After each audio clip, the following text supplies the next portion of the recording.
Olá, mais um vinho, né? Como eu falo, até o próximo vinho. Fiquei alguns dias, eu tô me esforçando eu me propus a fazer um vinho por dia, já que eu tomo um vinho todos os dias. Tem ocasiões, exceções. No caso, quando eu estou em reuniões seguidas, dias seguidos, consecutivos, e são muito exaustivas, e quando eu tenho que conciliar o fuso horário do Japão com o Brasil. Como eu estou na província hoje de Fukui, né? E aqui teve períodos de neve, então fica meio, vamos dizer, alguns transtornos ocasionados pela neve, tem que tirar a neve, tudo isso. E isso daí, para quem convive não só em Fukui, em outras províncias que nevam aqui no Japão, sabe muito bem que isso demanda tempo. E sem contar as minhas atividades, né? Tanto na área profissional como na área de capacitação, que eu também estou estudando, não só em casa, também tenho que fazer alguns cursos presenciais, outras partes aí de aprimoramento do meu conhecimento, e isso daí demandou muito tempo. E esses 3 dias eu não consegui de forma alguma fazer um vídeo. Peço desculpas para quem ficou esperando e até me mandou mensagem no direct, mas hoje vai. Então vamos falar hoje da Cabernet, ou Cabernet, né? A pronúncia dela no francês para o português, quem quiser procurar depois para corrigir, me desculpe aí, e a pronúncia no francês não é tão polida assim. Essa é uma variedade de uva, aquela de Mendoc, que fica na região da Borgonha, também na França, mas nos meados de 1870 ela quase foi extinta por conta de uma praga que acometeu todos os vinhedos, né, na França, principalmente dessa casta, né? Quando a gente fala casta, a gente fala família, né? Não família no gênero geral das uvas, mas especificamente da Cabernet. Ela foi muito suscetível a uma praga que dizimou esses vinhedos, né, nessa localidade da França, em Mendoc. E em 1870, por, possa-se dizer que, pelos historiadores e enólogos, que não teve mais a produção em diante dessas uvas. Mas já havia outros países produzindo essa uva, ela já tinha sido introduzida em outros países e outros continentes, assim como ocorreu com outras variedades que a gente já falou lá atrás, que foram para o Chile, se adaptaram muito bem, outras foram para a Califórnia, para o próprio Brasil. E hoje ela é produzida em larga escala e ela foi redescoberta novamente, né? Até então não tinha-se muito divulgação da produtividade dessa uva em outras vinícolas, bem como na França, no seu país de origem, bem como em outros países próximos ali, hoje que faz parte da União Europeia.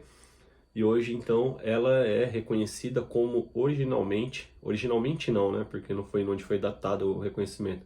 Mas hoje o local dela de maior êxito de produtividade é o Chile, né? Assim como outras uvas que falamos já no nosso vídeo, vocês vão olhar lá atrás, são uvas que se adaptaram muito bem ao clima do Chile, né? Ao nosso clima ali, para baixo da linha do Equador, até mesmo por conta, né, do Vale Central do Chile ali, tem toda aquelas conformidades, né, que a gente fala muito nos termos dentro da enologia ou dentro das sommeliers, o terroir, né, que seria os padrões, que hoje foi entrado no consenso, não tem uma tradução literária específica para cada idioma, mas o consenso é que você vai ter um bom terroir quando você tem condições de solo, condições geográficas que vão influenciar, possa cadeia de montanhas, locais próximos de vales, ao pé da montanha, ou com diferença de altitude, mais alto ou mais baixo, referência com o mar, né? E no caso ali, Vale Central do Chile, próximo à costa, né? Mesmo tendo a cadeia de montanhas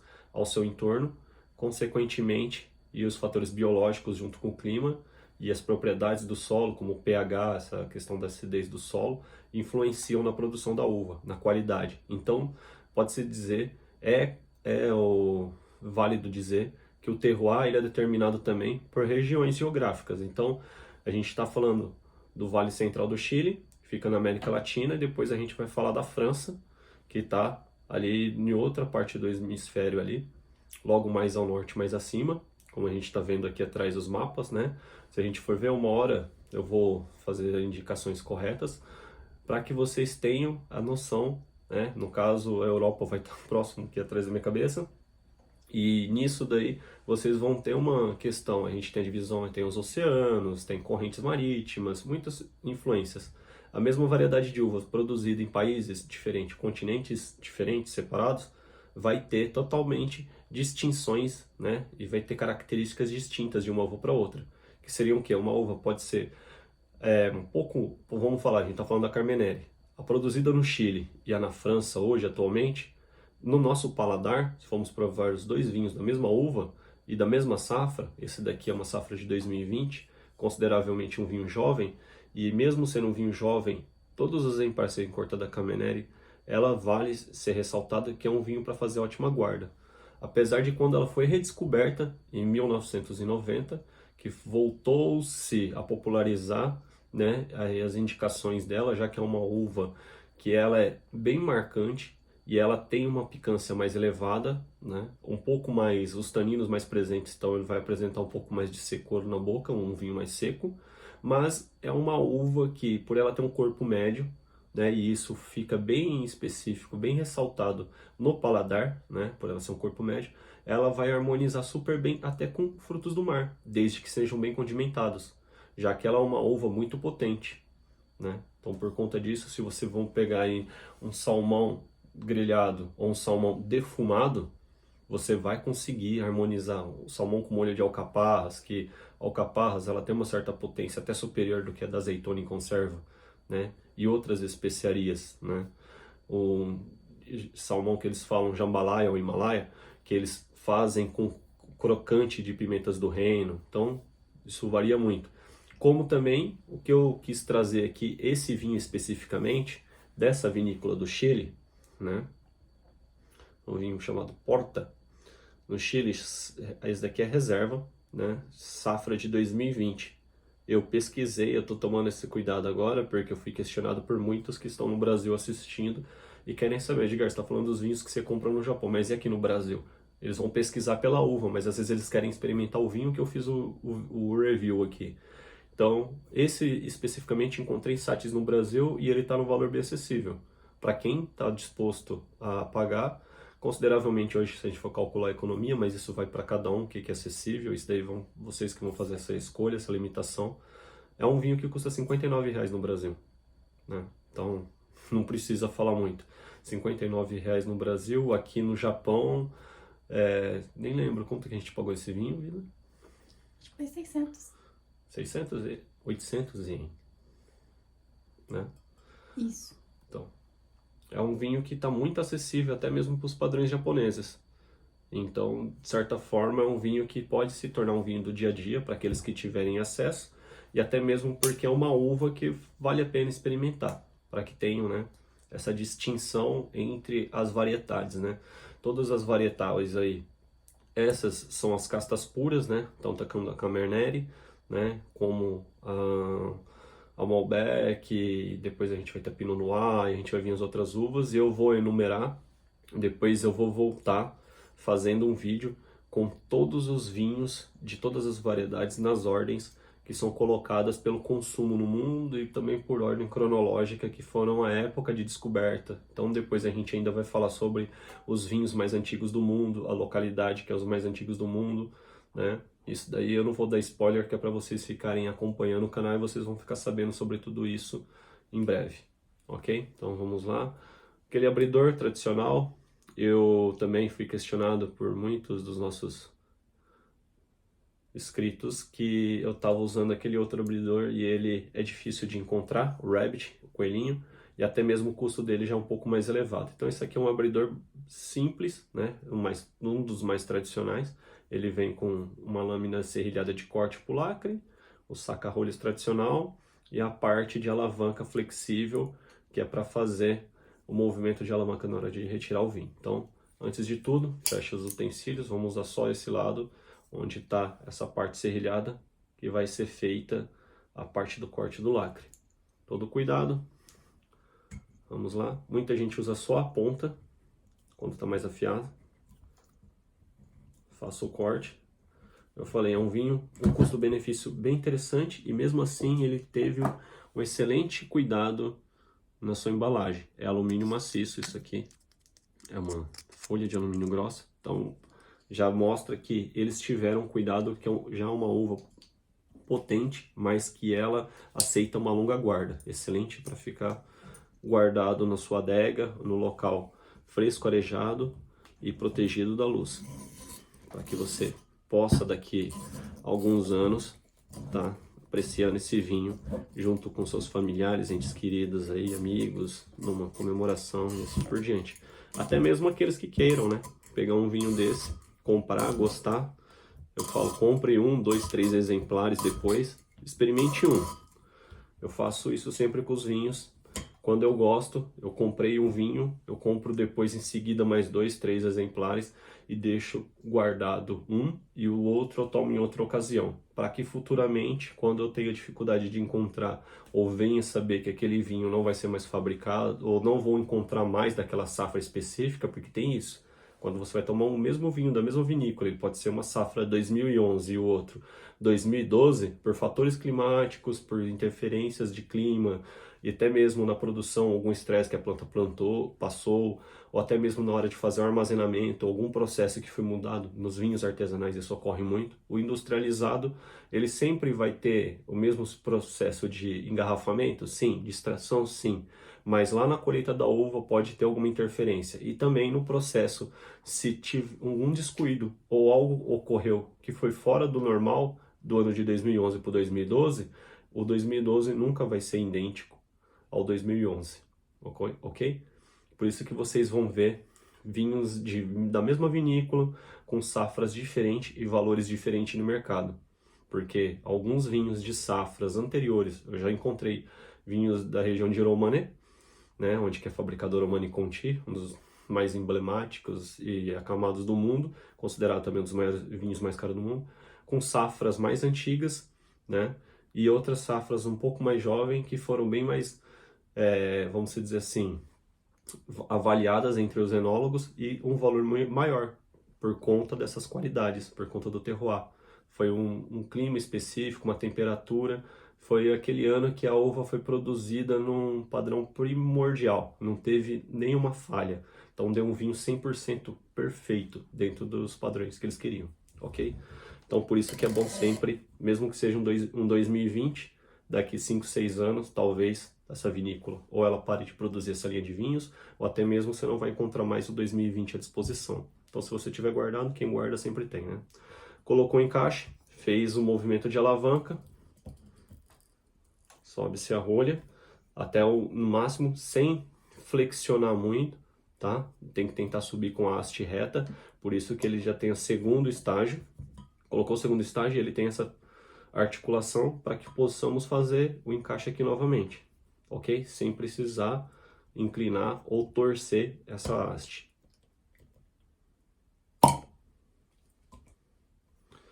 Vamos lá. Como é um 2020, não ficou muito tempo de guarda, e a maioria dos locais que a gente compra os vinhos, eles ficam sempre em pé. São poucas adegas que têm cuidado de deixar as garrafas deitadas, ainda mais um vinho tão jovem assim, né? Os vinhos mais maduros, eles têm o cuidado de fazer o acondicionamento dele na horizontal. É o mais interessante para deixar a rolha umedecida, né? Evitar o ressecamento na hora de tirar a rolha e também deixar as características para que a gente aprecie. Então vamos ver como que vai ser a apresentação dele na taça.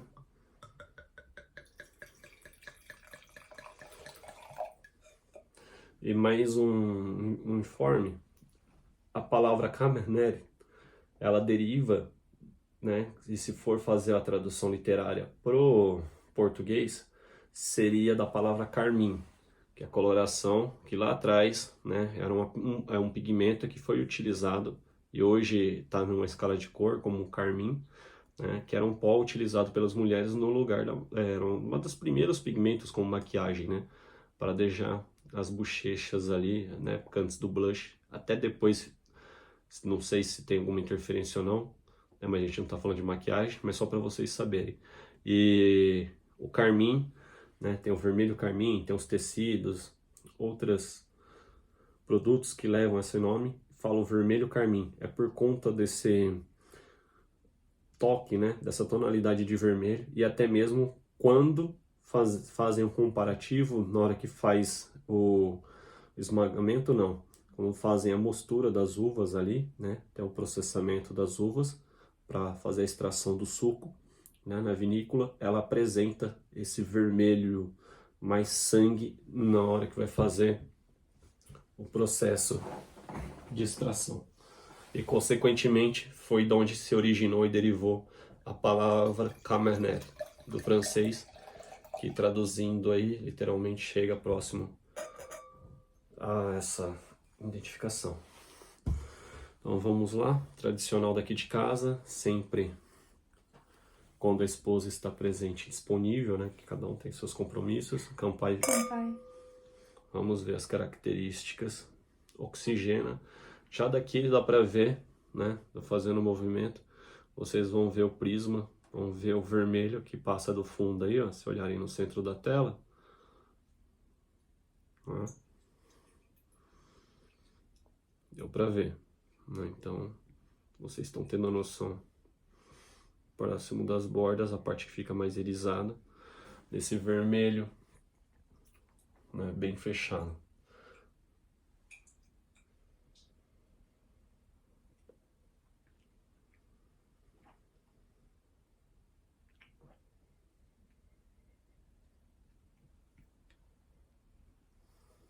Estou tentando pegar um traço bem comum para dar um ponto de comparação para vocês, para que depois vocês possam avaliar também. Como eu falei, cada um tem sua memória olfativa, continue treinando, degustando todos os dias e prestando atenção, apreciando, né?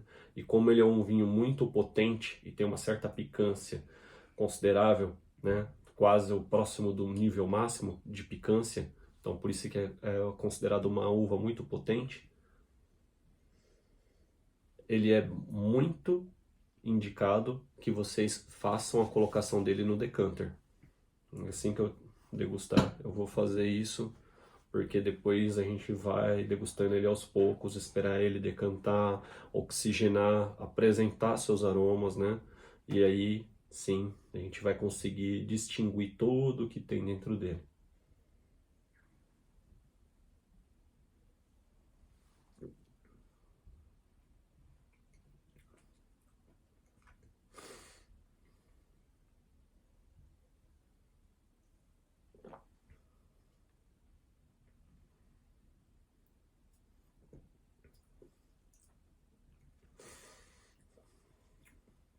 Carvalho que fica mais presente, e de fruta madura, de todas aqui, foi a ameixa, a que veio primeiro.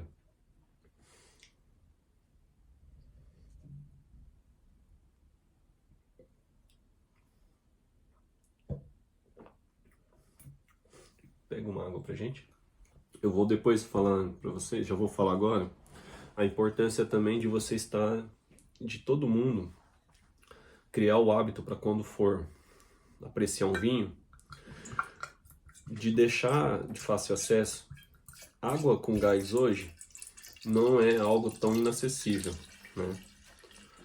Não precisa ter uma marca específica, mas depois com o tempo vocês vão adquirir as suas preferências, né? E as suas preferências serão por águas de determinada localidade, origem, para que consigamos, né, fazer isso. E qual que é a influência da água? Aqui está no decanter, ele vai ficar aqui descansando, oxigenando. Pega duas daquelas taças comuns lá para água, que é a taça de água aqui em casa. Essa água especificamente, a San Pellegrino, ela vem de fontes, né, termais lá da Itália. Temos a Perrier, que ficou popularizada, francesa, tudo. Essa daqui, ela é muito popular na França, mas e principalmente no país de origem, na Itália, e aqui no Japão é de fácil acesso e o custo dela não é alto, é baixo. O mesmo valor que você pagaria no refrigerante popular aqui, a gente paga no valor dessa água, que é coisa de na casa dos seus 80 e poucos ienes. E a gente coloca, essa taça eu uso para alguns vinhos primitivos muito complexos por conta da profundidade do volume dela. É uma taça de quase 800 ml. Não, essa taça é de 800 ml. Então, o normal eu uso para quase 90% dos vinhos que eu até agora estou apresentando é a padrão de 450 ml, ok? E a água com gás, especificamente, ela vai ajudar na limpeza das papilas gustativas, né? Os pontos sensoriais da língua. Isso vai ajudar muito no paladar para que você sinta o gosto 100% e não tenha interferência. Se você comeu um doce antes de tomar o vinho, se você comeu algo muito condimentado, algo processado, com pigmento, com tempero, você estava provando a comida enquanto estava fazendo, tudo, interessante que você tome água com gás antes e coma um pedaço de pão sem nada, ou torrada, tá? Aqui hoje a gente vai comer um confit, então um pedaço de pão antes da água, mastigue bem. O pão estando seco, ele vai absorver excesso de odores, gordura que você tiver dentro da boca, para na hora que você for ingerir a água, ela termine de fazer o processo de limpeza. Fala, Edgar, mas é melhor então escovar o dente. Não. Vocês já escovaram o dente e logo em seguida foram comer um doce ou tomar um refrigerante? Tem componentes na pasta de dente que interferem totalmente no paladar, tanto anestesiando, quanto bloqueando, quanto deixando resíduo proeminente, que vai ser o do sabor da pasta, né? Os aromas, hortelã, menta e assim por diante, outras infantis que tem tutti-frutti, então, e nem enxaguante bucal. Se você for fazer o processo de asepsia, de escovar o dente, enxaguante bucal, tem que ser horas antes de estar degustando vinho. E evitar o uso de perfumes, né, ou cosméticos com cheiro forte. Para as mulheres, batom, se ela estiver usando um batom, ele tiver uma quantidade de aroma, aquele batom que você passa próximo da gente, sente o cheiro, uma grande fragrância, evite antes de provar o vinho. Ah, mas não tem como eu ir para um evento, para um restaurante e não passar meu batom. Você vai passar um período antes, e tem alguns batons 24 horas e os bloqueadores que ele não sai na taça, não marca. Eu falo isso porque minha esposa sempre me acompanha, então ela fala, eu vou usar esse tipo de batom porque ele não sai.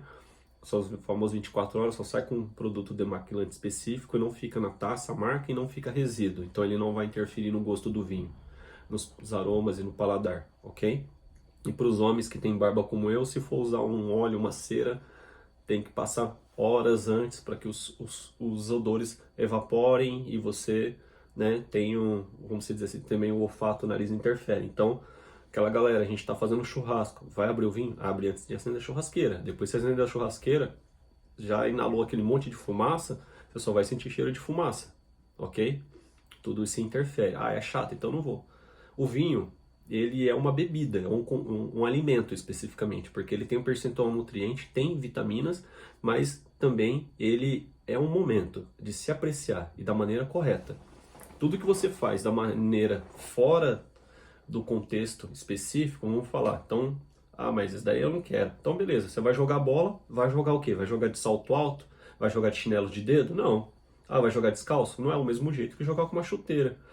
É a mesma coisa, você está seguindo o padrão, você tem que seguir as normas para que você tenha um bom resultado naquilo que você vai fazer, ok? A galera que gosta de andar de moto, ah, beleza, vou andar de moto, mas aí eu não vou encher o pneu da moto, o pneu vai sair, vai murchar, você vai cair da moto. Então, tem padrões, você tem que seguir esses padrões, essas regras foram criadas porque é lógico. Se você estiver fora daquilo dali, a sua experiência não vai ser positiva e a maioria das vezes não vai ser agradável. Ou você vai ficar traumatizado, e no que eu falei tanto do futebol quanto da moto, você vai ficar muito machucado, ou até mesmo no vinho você vai ficar decepcionado.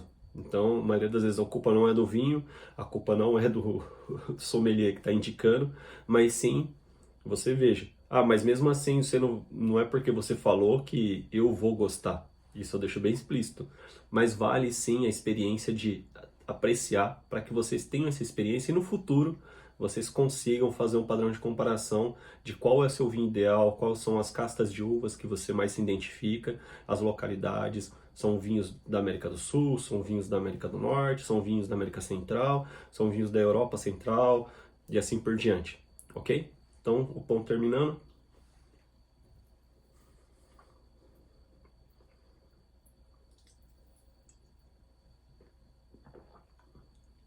Faça com que a água circule para poder preencher toda a parte da boca e onde tiver resíduo de pão, tá levando, junto com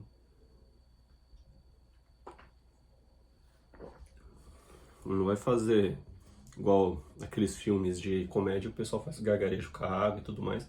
Se quiser fazer em casa para as crianças dar risada, para a família, pessoal, tudo bem. Para fazer um vídeo para os amigos, mandar no grupo, Não tem problema nenhum. Eu recebo muitas piadinhas, tô acostumado. Circulou, um movimento de oxigenação. Vamos para a terceira degustação.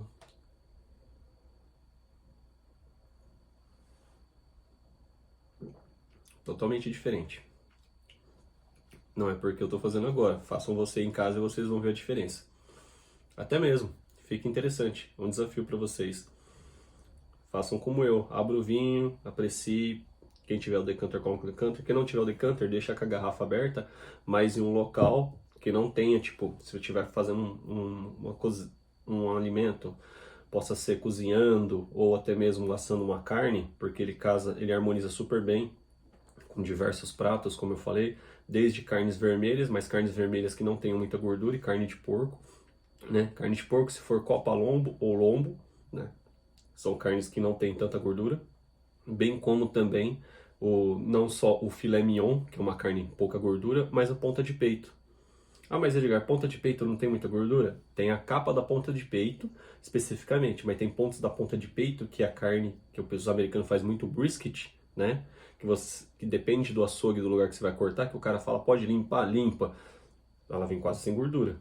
Ela só é uma carne com mais músculo, mais fibra, então você pode fazer ela muito bem assada, tanto em várias camadas de papel alumínio ou solofone na churrasqueira, como você pode fazer ela para que ela chegue no ponto, né? Assim como o cupim também, mas o cupim já tem mais gordura, aí depende do jeito que você vai fazer ele, você vai casquear ele certinho para apresentar, né? Porque tem esses contrapontos, né? Que algumas uvas elas vão bater de frente com a gordura.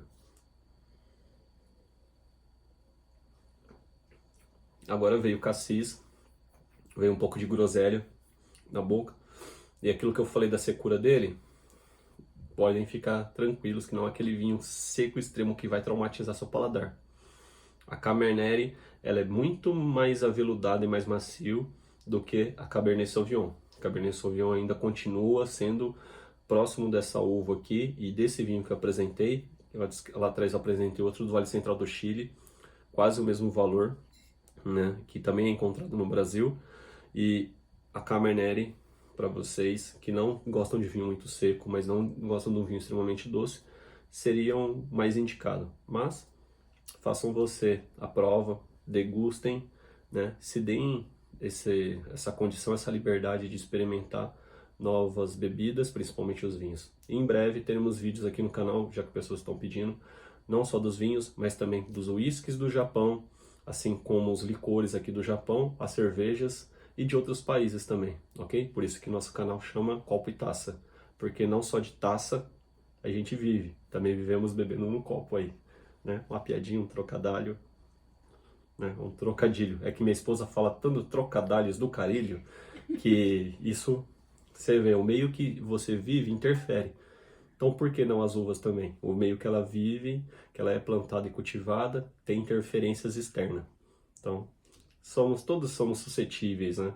A bons exemplos como maus exemplos. E aqui eu espero estar passando só bons exemplos para vocês, que é o de apreciar um vinho, saber reconhecer e ter essa experiência para que tenhamos boas experiências aí e boas memórias olfativas, ok? Todo mundo junto. Até o próximo vinho no nosso canal. Quem quiser, possam clicar aí para estar seguindo. Clica no sininho para mais notificações. Desculpa o vinho longo. Desculpa aí as gafes. Eu não faço corte, eu já falei para minha esposa. Até mesmo porque como quero fazer um vídeo por dia, então se eu for fazer edição, não tem como fazer porque não tem tempo hábil para isso. Eu não vivo de canal, isso daqui não é nem um hobby, é que o meu estilo de vida me cabe, eu escolhi, junto com minha esposa, apreciar e aproveitar o máximo da vida. E todas as pessoas que acompanham a gente sabem muito bem que a gente não abre mão de comer bem, de beber bem. E muitas pessoas ficam curiosas do que a gente estava bebendo, principalmente. Então, por conta disso, para que não ficasse só no privado respondendo e outras pessoas até questionando, seria interessante, porque toda vez que eles me falam alguma coisa, eu vou procurar outras informações, porque às vezes eles não querem nos ligar ou falar com a gente achando que vai incomodar, não vai incomodar de forma nenhuma.